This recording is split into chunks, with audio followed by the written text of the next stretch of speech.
40e anniversaire d'EFJ nous a vraiment donné l'occasion de nous souvenir, de rendre grâce, en racontant des histoires, en regardant des photos. Nous nous sommes remémorés tout ce qui s'était passé pendant ces 4 décennies. Et c'est incroyable. En fait, bien que j'ai pris part à beaucoup de tout cela, c'est comme si c'était trop beau pour être vrai. Ces choses se sont-elles vraiment passées? De ces manières extraordinaires? Eh bien oui.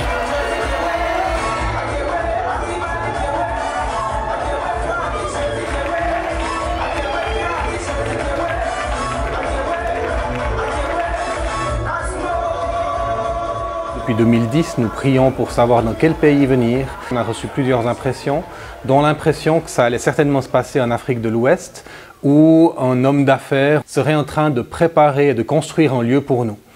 On a vu une image d'un visage dans la prière, on a vu l'image d'un panneau avec une forme, des couleurs. Et c'est un peu par hasard que nos responsables de Côte d'Ivoire sont tombés sur cette place qui était la propriété de Papa Agré, le fondateur, le propriétaire qui construit ces lieux, qui était un ministre dans le pays, qui était un juge dans la Cour suprême pendant longtemps, qui a écrit beaucoup de choses au niveau de la constitution du pays. Et quand Dale Kaufman est arrivé ici et a rencontré Papa Agré, Papa Agré, pourriez-vous me rendre un service? Pourriez-vous tourner votre tête de côté, s'il vous plaît? Il a dit « Pourquoi ?» Et j'ai dit « Parce que je crois vous avoir vu dans mes prières et je voudrais voir si c'était bien vous. » Il a tourné sa tête et là, oh mon Dieu, j'ai pensé « Seigneur, tu es tellement fidèle !» Et le fait donc que Dale vienne me dire qu'il lui a indiqué qu'il y a une personne, alors décrit avec précision en plus. Ce n'était pas un projet préconçu, mais c'est vraiment la volonté de Dieu. Donc c'est son œuvre à laquelle j'ai été appelé. Et quand on est arrivé ici, on a eu ce sentiment privilégié d'être attendu et d'être au lieu que Dieu avait vraiment préparé à l'avance. Donc c'est un cadeau d'être ici.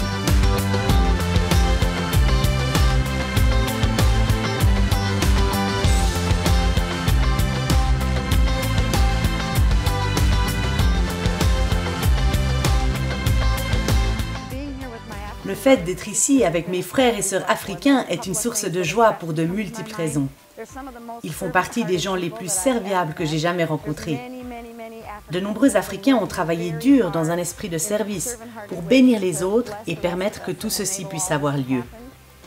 Une autre chose qui a été merveilleuse pour moi, c'est la joie du Seigneur, tout particulièrement pendant les temps de louange. Je crois que le monde occidental a beaucoup à apprendre de nos frères et sœurs africains. Parce que quand nous louons avec eux, il y a des chants, de la danse, de la joie. C'est une véritable fête.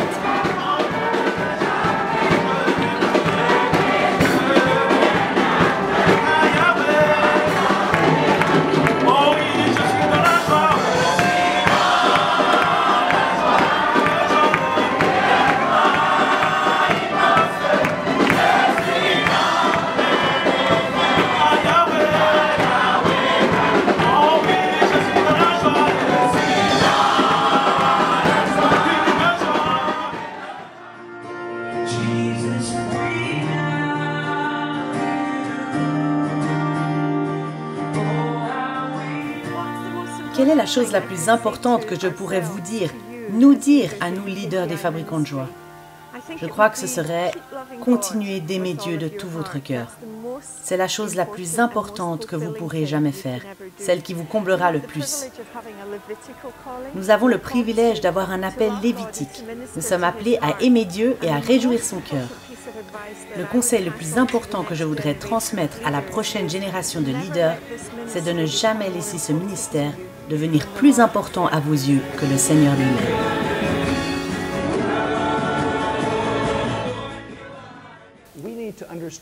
Nous avons besoin de comprendre nos valeurs. Quelles sont-elles? Nous avons réalisé qu'il y a 7 valeurs au cœur de notre identité, de notre appel, de notre mandat.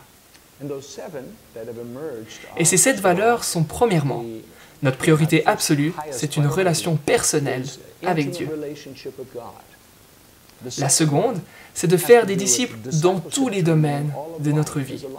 La troisième, c'est reconnaître la capacité spirituelle des enfants, préadolescents et adolescents, et reconnaître leur destinée en Dieu. La quatrième, c'est reconnaître l'importance de la famille. La cinquième, c'est reconnaître l'importance du lien entre les générations. La sixième, c'est reconnaître que nous avons besoin de travailler en équipe, mais aussi en réseau, avec Jeunesse en Mission, avec les églises, avec le corps de Christ. Et enfin, nous devons aller avec notre Père dans les nations pour faire connaître Jésus, afin que son royaume avance dans toutes les sphères de la société. Nous étions à la fin d'un camp ADSL et j'ai rassemblé les enfants de 8, 9 et 10 ans afin de prier pour l'été. On savait que le Seigneur nous demandait d'aller en Chine, d'organiser un voyage là-bas, mais on ne savait pas où en Chine. Nous avons donc pris le temps d'écouter le Seigneur avec ses enfants et je leur ai demandé ce qu'ils avaient reçu. Certains ont reçu l'image d'une mer, d'autres la plage, d'autres le sable fin, d'autres encore des palmiers. Et je me suis dit, mais c'est incroyable, on fait prier les enfants pour un projet d'été et qu'est-ce qu'ils reçoivent? L'image d'une île paradisiaque où passer les vacances. Pour moi, ça n'avait rien à voir avec l'image que je me faisais de la Chine. Donc j'ai noté toutes ces belles propositions et je les ai mises dans mon tiroir.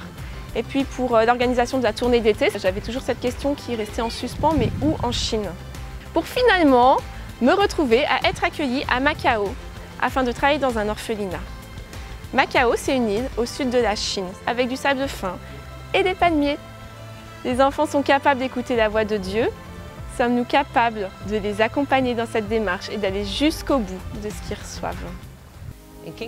Au Fabricant de Joie, nous croyons à l'importance des générations et de leur collaboration. Dieu nous a donné l'image d'une flèche. Vous voyez, une flèche est faite de 3 parties. La première partie, c'est la pointe de la flèche.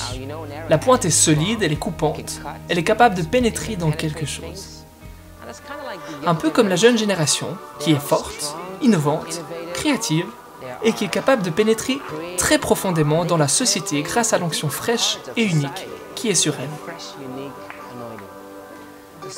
Vous voyez, la deuxième partie de la flèche, la tige, nous parle des familles.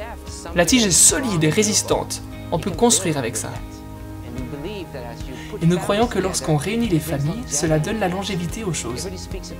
Tout le monde rêve de construire quelque chose qui dure. Et la troisième partie de la flèche, ce sont les plumes. Les plumes représentent les générations des anciens. Elles ne font pas référence à leurs cheveux gris, mais les plumes nous parlent de la sagesse et de la capacité à faire aboutir les choses. C'est là l'onction spéciale qui est sur les anciens. En fait, si vous réduisez la flèche à la seule pointe et que vous tirez avec l'arc, la pointe va tomber juste à vos pieds. Alors que si vous la fixez au bout d'une tige, vous obtiendrez la longévité et vous aurez plus de chances que votre flèche fende l'air. Mais est-ce qu'elle atteindra la cible? Je ne crois pas. Si vous assemblez les plumes, la tige et la pointe, vous obtenez une flèche. C'est seulement quand les 3 parties sont assemblées que la flèche peut atteindre la cible. Quand les générations se rassemblent, on obtient la stabilité, la croissance, la longévité, la créativité, l'innovation. Les gens réunis ici viennent du monde entier, de 48 nations différentes, rassemblés pour célébrer le 40e anniversaire de King's Kids International. Cela va être un festival génial et plein de couleurs.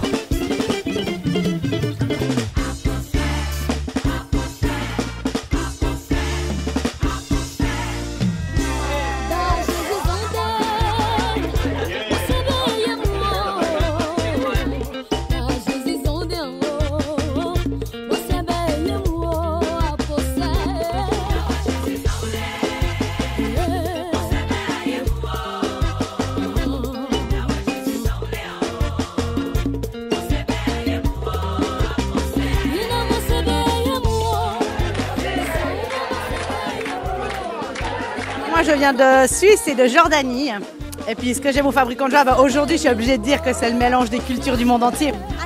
Je viens de Taïwan et j'aime les FJ. Nous venons d'Israël et ce que nous aimons dans les Fabricants de Joie, c'est que c'est un ministère pour les familles.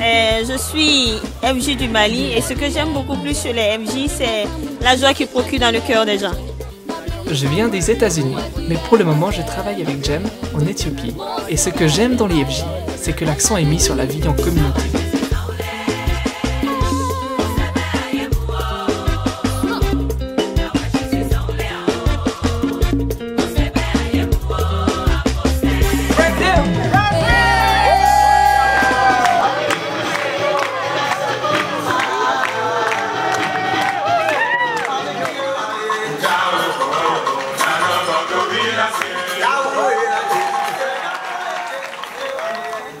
En 40 ans, nous sommes devenus une grande famille internationale. Je crois que l'autre chose qui m'a énormément touchée a été d'entendre différentes histoires de comment tout a commencé. Très souvent, ces histoires n'avaient rien de spectaculaire, des petits commencements qu'il aurait été facile de mépriser. Et j'ai dû repenser à ce verset de la Bible qui dit de ne pas mépriser les petits commencements.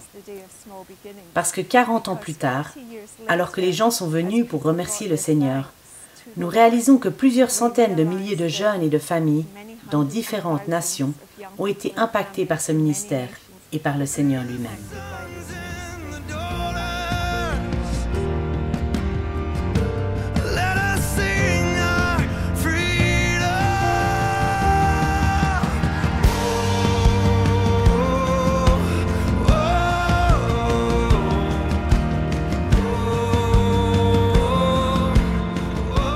Pour moi, être là, une chose pour laquelle j'ai donné la moitié de ma vie, voir qu'on se retrouve ensemble, les choses que le Seigneur a mises sur mon cœur, c'est des réalités.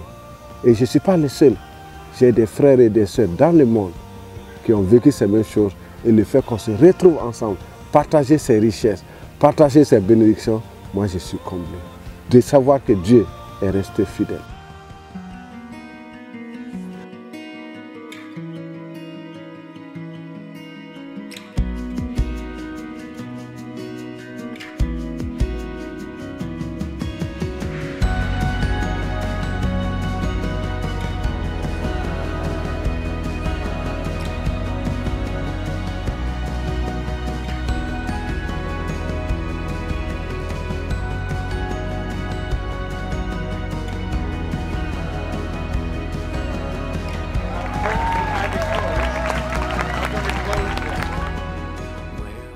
Notre nom est composé de 3 parties. D'abord, Fabricants de joie. C'est le nom de la famille de notre ministère. La deuxième partie, c'est l'identité de notre tribu, Jeunesse en mission. Et la dernière partie, c'est notre nationalité. Nous appartenons au royaume de Dieu. Et c'est cela qui nous donne un but. En ce qui concerne nos objectifs, nous avons réalisé qu'il y a 4 aspects différents du ministère auxquels Dieu nous appelle. Le premier, c'est prendre soin, rejoindre ceux qui ont réellement besoin de nourriture, de vêtements et de soins. Le second aspect, c'est aller vers ceux qui ne connaissent pas Jésus, afin qu'ils le rencontrent. Troisièmement, équiper, former des disciples. Et enfin, mobiliser. Je me souviens de Mick et Maureen. Il était alcoolique, elle était accro aux jeux d'argent. C'étaient 2 grands-parents adorables qui élevaient leurs 2 petits-fils suite au décès de leurs parents par overdose. Ils essayaient d'élever ces 2 garçons dans un quartier de Glasgow difficile et violent. Et un jour, alors que nous rendions visite aux enfants du quartier, comme toutes les semaines, très rapidement, nous avons rendu visite à plus de 500 enfants en faisant du porte-à-porte. Nous nous sommes inspirés de Metro Ministries à New York et de Bill Wilson, qui est devenu mon ami. Et je ne sais plus comment, mais nous nous sommes retrouvés chez Mick et Maureen tous les mardis. Nous garions les voitures et nous allions 2 par 2 faire du porte-à-porte. Et nous revenions toujours chez eux pour boire une tasse de thé, un café ou manger des petits gâteaux. Il aimait tellement que nous soyons là. Mick était toujours joyeux. Il disait « Je n'arrive pas à croire que Dieu ait appelé les nations. » Vous savez, Jem est international et en tant qu'équipe FJ, nous venons de différentes nations du monde. De l'Afrique, de l'Inde, de l'Australie, des États-Unis, tous assis dans son salon. Il était tellement ému. Et au bout de 2 mois environ, il nous disait « Je ne toucherai plus une seule goutte d'alcool après ça. » Quelque chose s'est passé. Est-ce que vous pouvez prier pour moi? Nous avons donc prié pour lui et Mick n'a jamais manqué à sa promesse. Il a tourné le dos à son addiction et aime Jésus de tout son cœur. Pour sa femme et les jeux d'argent, ce n'est pas encore réglé, mais quelle joie de voir leur foyer transformé. J'ai commencé à apprécier les trésors de l'Église catholique lorsque j'ai rejoint Kizzy, qui est un partenaire de King's Kids. J'ai vu que les gens avaient quelque chose de différent. Il y avait cet amour profond dans leur cœur. Je le voyais quand ils m'accueillaient, quand ils me parlaient, dans leur façon de m'honorer. Je me disais, ici je suis spéciale, mais je ne voyais pas la source de cet amour. Alors j'ai commencé à demander autour de moi, j'ai commencé à chercher Dieu. Et finalement, j'ai découvert que c'était l'amour inconditionnel de Dieu. Pour nous, à Kizi, c'est très important que les enfants qui sont sur scène comprennent qu'ils ne font pas uniquement de l'évangélisation, mais que ces jeunes et ces enfants aient une relation avec Dieu, et que chaque jour, nous apprenions à vivre avec Jésus. Pour nous, c'est très important de dire que nous formons des disciples, sur la route, en tournée, dans la vie communautaire et en mission. Et je reconnais ces mêmes valeurs dans les fabricants de joie.